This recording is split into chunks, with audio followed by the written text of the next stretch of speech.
Hope all of you are having a wonderful day. Welcome to my channel. Today we're going to be talking about why I'm bullish on the token called Andy on a base. There's a few other Andys. We have Andy on Blast and Andy on ETH, which is really taking off right now at the moment. But in today's video, you could go ahead and expect some technical analysis and I guess some fundamental analysis onto the reason why I'm bullish on Andy on base, as well a chart showing you altcoin / meme coin season and Bitcoin dominance. So this is a video you definitely do not want to go ahead and miss out. So let's go ahead and look into andytoken.fun is the website. Who is Andy? Andy is Pepe's freaking roommate, and that is literally the reason why you should go all in. Not financial advice, but literally that's really the reason why. The fact that, you know, it's on base, I think that's bullish already enough on its own. Let me go ahead and minimize myself, right? Because all of you came and watched the video and not me. It tells you right here about who is Andy, you know, Matt Furry's, you know, classic boys club. And we've actually seen a few tokens such as Wolf on Avalanche, which surpassed 45 million market cap, Brett on base, which is over 700 million market cap, Pepe on ETH, which is 4.5 billion, and where would base Andy go, right? And I do believe, because we're seeing a lot of inflow into base tokens, a lot of people will be running into these Pepe narratives, right? I do believe Pepe is going to be big this bull run. Last bull run, it was all about the Doge, the Ships, the Flokies, and this bull run, I believe it's going to be all about the Pepe's friends, and all of that, right? So let's go ahead and look into some charts. So looking at Andy right now, we do see that we are at a 7.88 million market cap. I actually bought in Andy at around this zone right here last couple of days ago or a few weeks ago. And it actually went as low as like 3 million market cap and then literally pumped all the way up to like 30 million market cap. It literally did an over 30x on that alone. And it was looking actually really good, right? And now we have been in this massive retracement zone where we have actually dumped over 72%, unfortunately. And I guess it's a good or a bad thing, right? I did buy it right here on the dip again. And now my investment's worth like literally 50 to 70% less than what I put in, right? I also had a buddy of mine who literally ended up buying the freaking top, so it sucks for him. I think he bought it in like 28 million market cap. But you know, at points like this, you don't want to go ahead and try to predict tops and bottoms. Obviously right now we're seeing a whole massive shakeup with the whole entire market, so that was a little bit unexpected. But what we could go ahead and bet on is the fact that base will be growing as time goes on, and this is just temporary, right? I actually just went ahead and took a few L's, which I would never recommend any of you to do. I actually sold at a loss on 2 bags today right now. Literally, they're already 70% down. I sold at a loss. I know that's probably the dumbest thing I could have done, but guess what? I went ahead and I loaded up on Andy because I couldn't miss out on loading up at these levels at 7.88 million market cap. At the recording of this video, 11,000 holders and volume is at 557,000. We have been seeing a lot of selling pressure, and one thing that I have noticed, and I do believe could be a possibility if we are in a bullish case scenario, is that Andy will go ahead and bounce back from this area of support, and we should go ahead and see this approaching over, literally in my opinion, over 60 million market cap in the next coming weeks, right? Worst case scenario, this is a major head and shoulders pattern, and we dump even lower and we consolidate here before having a major breakout. But regardless of the fact, if this is a head and shoulders pattern, we still will be just consolidating a little bit longer at an accumulation zone, and then we will go ahead and have that massive breakout to the upside. So it's just a matter of when. But as I mentioned, I am looking to go ahead and hold on to this play for longer than 3 to 6 months. That is solely my opinion. And if you are looking to go ahead and load up on ETH or whatever other token with no KYC, go ahead and check out Blofin, which is one of my partnered exchanges, giving all the way up to $5,000 in sign-up bonuses, no KYC. So go ahead and support the channel. Use the links down below. But with that being said, with that shilling, right now, obviously, it does look quite scary, but for a lot of you that have never heard of Andy, this could be the buying opportunity of a lifetime, right? So the contract address does end in A022.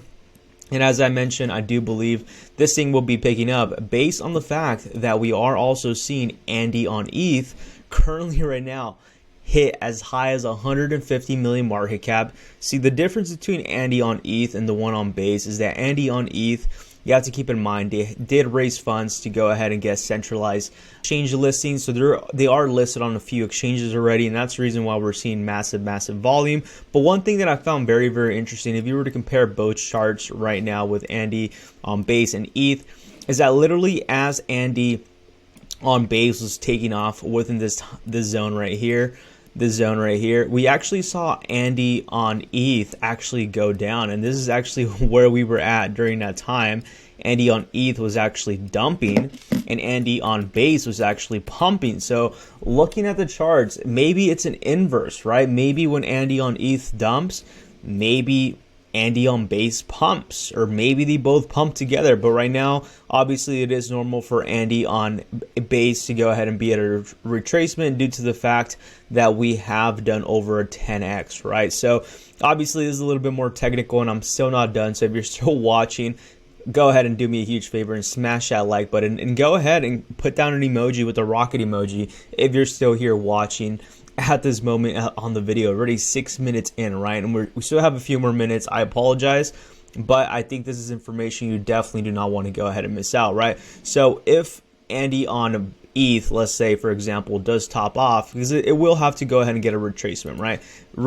Seeing from these levels we have already done, and it doesn't even look that crazy, but it's only been a 3 to 4x, right? I'm sure some top is going to be reached very soon.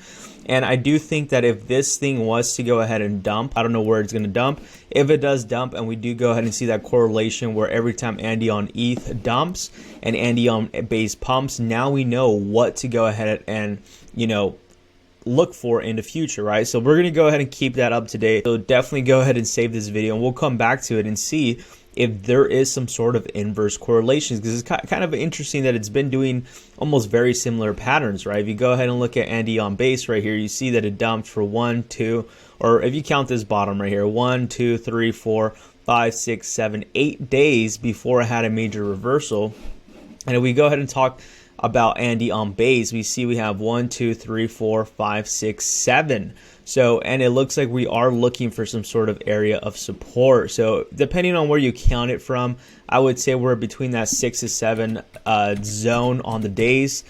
So we're going to go ahead and see if the bottom is finally in for Andy on base, right? Are we going to go ahead and continue to pump? So that is a very interesting thing that I just noticed on the charts. As I mentioned, I do believe that people on Andy on base are going to jump in as the market starts to pick up and people start to feel a little bit more bullish, right? With that being said, let's go ahead and look at some charts just so you can go ahead and see on why I am even more bullish on base tokens, altcoins in general, and the crypto market, because I know a lot of people have been freaking out. So looking at the altcoin season index chart, you can go ahead and see if we're looking at the monthly. Currently right now we are at 29, right? Anything under 25 is usually Bitcoin season, and we have been pivoting away. You've noticed every time we hit this area of support and we go ahead and bounce from that area, we always go ahead and see a run up on meme tokens or altcoins, right? Typically when we start approaching the zone within the 34, 40, altcoin season will indicate the 75 on the month. But right now we are at the 29. So if we do continue to go up and we start reaching the 40 to 45, this is where you should be seeing some sort of retracement on meme tokens and altcoins. I do believe the bottom is coming in. If we don't go ahead and today, depending on the time you're watching this, right? Right now for me is Wednesday, I believe. Tomorrow is going to be Thursday. So when you're watching this video is going to be Thursday. I'm thinking by next week, after the Bitcoin halving, we should be seeing some sort of reversal coming in where most of these tokens have found their area of supports, right? This is solely my opinion, but you have to go ahead and think long term here, right? And under another indicator that I'm looking at very closely is the Bitcoin dominance chart, right? One thing that I've talked with my community in the past, I've been extremely bullish, and we've talked about that typically when Bitcoin dominance falls below within this range of around 40% is usually the time where a lot of these meme tokens take off, right? Shiba Inu was created around this time and actually took off within the zone right here when Bitcoin dominance fell below 40%. This was another mini meme coin season back in 2022, which I wasn't really too active on, to be honest. But the one I was active on again was the one in May. And the one, Pepe was actually created around April. And I believe it was April 20th, if I'm not mistaken. This is where everybody was hoping and wishing that meme tokens were going to go ahead and pump again because Bitcoin dominance was going to go ahead and get rejected at the 48%. Unfortunately, that didn't happen last year on 2023, right? And that's when we had the whole entire narrative with Pepe 2.0, 2.0 this, and Mog this. So we had a lot of these other meme tokens take off within the zone right here around April to May, right? So what I'm looking forward to is that if we do go ahead and start getting this rejection on Bitcoin dominance within this 55 to 60% range, and we do see Bitcoin dominance falling, that will give us a good indicator that we are approaching meme coin season / altcoin season, right? Where Bitcoin dominance is finally now shifting away from Bitcoin and now moving into the smaller caps, right? So typically once we see a massive run up is when we see Bitcoin dominance fall below within this range of 48%, right? So also keep in mind that Bitcoin dominance is also coming down. So we're going to go ahead and see on the monthly in the next coming weeks how it ends, and if Bitcoin dominance does begin to decrease, that would make the narrative of being bullish not just on base, Andy on base, but any meme token and altcoin, right? So we're gonna go ahead and see where things go. I hope all of you enjoyed this video, and if you enjoyed this video, go ahead and do me a huge favor and smash that like button for me, and I'll catch all of you on to the next one. Take care. Bye.